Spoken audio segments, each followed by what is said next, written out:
اسے آیوڈین کی کمی اور اس سے پیدا ہونے والی بیماریوں کی روک تھام کا عالمی دن بھی کہا جاتا ہے۔ آیوڈین کی کمی کے انسانی نشو و نما پر منفی اثرات مرتب ہوتے ہیں۔ اس دن کا مقصد اچھی صحت کو برقرار رکھنے کے لیے آیوڈین کی اہمیت اور اس کی کمی کے خطرناک نتائج کے بارے میں آگاہی فراہم کرنا تھا۔ جاپان کی کیوماٹو یونیورسٹی کے سائنسدانوں نے ایسی دوا تیار کی ہے جس کے استعمال سے بڑھاپے میں بیماریوں سے بہت حد تک محفوظ رہا جا سکتا ہے۔ جاپان میں عمر رسیدہ افراد کی تعداد میں غیر معمولی اضافہ ریکارڈ کیا گیا ہے اور بڑھاپے میں زندگی کو صحت مندانہ طریقے سے گزارنا ایک چیلنج کی حیثیت رکھتا ہے۔ تحقیق خلیوں کی توڑ پھوڑ کے عمل کا جائزہ لیتی ہے جو عمر بڑھنے کے ساتھ سست پڑ جاتا ہے، جس کے نتیجے میں بزرگ افراد میں نسیان، ذیابیطس سمیت متعدد امراض میں مبتلا ہونے کا خطرہ بڑھ جاتا ہے۔ یہ تحقیق جرنل سیل رپورٹس جریدے میں شائع ہوئی ہے۔ فنگس کے نئے کیمیائی مرکبات بڑی آنت کے کینسر کے علاج کے لیے نیا نقطہ نظر فراہم کر سکتے ہیں، جو دنیا بھر میں سب سے عام اور ممکن ترین کینسرز میں سے ایک ہے۔ سائٹوسٹیٹک دوائیں استعمال کرنے کی بہت سے مضر اثرات ہوتے ہیں۔ کینسر کے جدید علاج میں زیادہ تر مخصوص ٹیومر تھراپی شامل ہے، جس میں ٹیومر سیلز میں مخصوص مالیکیول کو ٹارگٹ کیا جاتا ہے۔ موسم کی تازہ ترین صورتحال جانتے ہیں ماہر موسمیات غلام مرتضیٰ سے۔ موسم کی تازہ ترین صورتحال کے مطابق اس وقت مشرقی سندھ، جن میں مٹھی، تھرپارکر، نگر پارکر، اسلام کوٹ، سانگڑ کے علاقے شامل ہیں، اس وقت تیز ہواؤں اور گرج چمک کے ساتھ بارش ہو رہی ہے اور آئندہ 24 گھنٹوں کے دوران ملک کے بیشتر علاقوں میں موسم خشک جبکہ میدانی علاقوں میں قدرے گرم رہے گا۔ تاہم کل رات کے دوران بالائی خیبر پختونخوا میں مسئلہ جزوی اور آلود رہنے کے علاوہ دیر، چترال اور گردرما میں بارش ہو سکتی ہے۔ آج ریکارڈ کیے گئے زیادہ سے زیادہ درجہ حرارت ٹنڈو جام، تربت، لسبیلا، شہید بینظیر آباد اور حیدرآباد میں 39 ڈگری سینٹی گریڈ ریکارڈ کیا گیا۔ دوسرے شہروں کے زیادہ سے زیادہ درجہ حرارت اسلام آباد میں 31، مری میں 21، لاہور میں 34، کراچی میں 38، پشاور میں 31، کوئٹہ میں 29، مظفر آباد میں 31، گلگت میں 30، اسکردو میں 21، اسی طرح سری نگر میں 27، جموں میں 30، لیہ میں 16، پلوامہ میں 26، اننت ناگ میں 27 اور شوپیاں میں زیادہ سے زیادہ درجہ حرارت 25 ڈگری سینٹی گریڈ ریکارڈ کیا گیا۔ گزشتہ 24 گھنٹوں کے دوران ملک کے بیشتر علاقوں میں موسم گرم اور خشک رہا، تاہم مشرقی سندھ میں چند مقامات پر گرج چمک کے ساتھ بارش ہوئی۔ سب سے زیادہ بارش مٹھی میں 15 ملی میٹر بارش ریکارڈ کی گئی۔ خبرنامہ ختم کرنے سے پہلے اہم خبروں کا خلاصہ ایک بار پھر سماعت کیجیے۔ صدر نے 26ویں آئینی ترمیم کے بل 2024 کی منظوری دے دی ہے، جس کے بعد وہ قانون بن گیا ہے۔ وزیراعظم نے کہا ہے کہ 26ویں آئینی ترمیم کی منظوری قومی یکجہتی اور اتفاق رائے کا بھرپور اظہار ہے۔ پاکستان اور انڈونیشیا نے مختلف شعبوں میں تعاون میں اضافے کی خواہش کا اعادہ کیا ہے۔ نائب وزیر اعظم دولت مشترکہ سربراہان حکومت کے اجلاس میں پاکستانی وفد کی قیادت کے لیے سموآ میں موجود ہیں۔ وزیر منصوبہ بندی نے کہا ہے کہ پاکستان کے نوجوان ڈیٹا کے مؤثر استعمال کے ذریعے قومی ترقی کی نئی راہیں متعین کرنے کا جذبہ رکھتے ہیں۔ صوبہ پنجاب میں پنجاب دھی رانی اجتماعی شادی پروگرام کا آغاز کر دیا گیا ہے۔ بھارت کے غیر قانونی زیر قبضہ جموں کشمیر میں کل جماعتی حریت کانفرنس نے اقوام متحدہ کی سلامتی کونسل کی قراردادوں کے مطابق مسئلہ کشمیر کے حل کا مطالبہ کیا ہے۔ آج غزہ پر اسرائیل کے مسلسل حملوں میں مزید 41 فلسطینی شہید ہو گئے ہیں۔ آیوڈین کی کمی کا عالمی دن آج منایا گیا۔ اور امارات میں men's T20 emerging teams Asia cup میں آج پاکستان شاہینز نے عمان کو 74 رن سے ہرا دیا۔ خبرنامہ آپ نے سنا۔ پینل انجینئر تھے نوید اکرم، سپروائزر شعبہ اردو ہنا شاہد، مدیر ہوم ڈیسک کمل شمیم، مدیر فورن ڈیسک فریحہ حسن، نیوز پروڈیوسر حماد کیانی،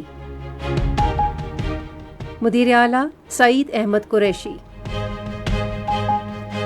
نگران اعلیٰ امان اللہ سپرا، پیشکش شعبہ خبر ریڈیو پاکستان۔ مزید خبروں اور تجزیوں کے لیے ہماری ویب سائٹ ہے radio.gov.pk۔ اور آپ ریڈیو پاکستان کے آفیشیل فیس بک پیج ریڈیو پاکستان نیوز پر خبرنامے کی براہ راست ویڈیو اسٹریمنگ بھی ملاحظہ کر سکتے ہیں۔ نعیم زبیری اور حمیرہ رانا اپنی نیوز ٹیم کے ہمراہ آپ سے چاہتے ہیں اجازت۔ اللہ حافظ ناصر۔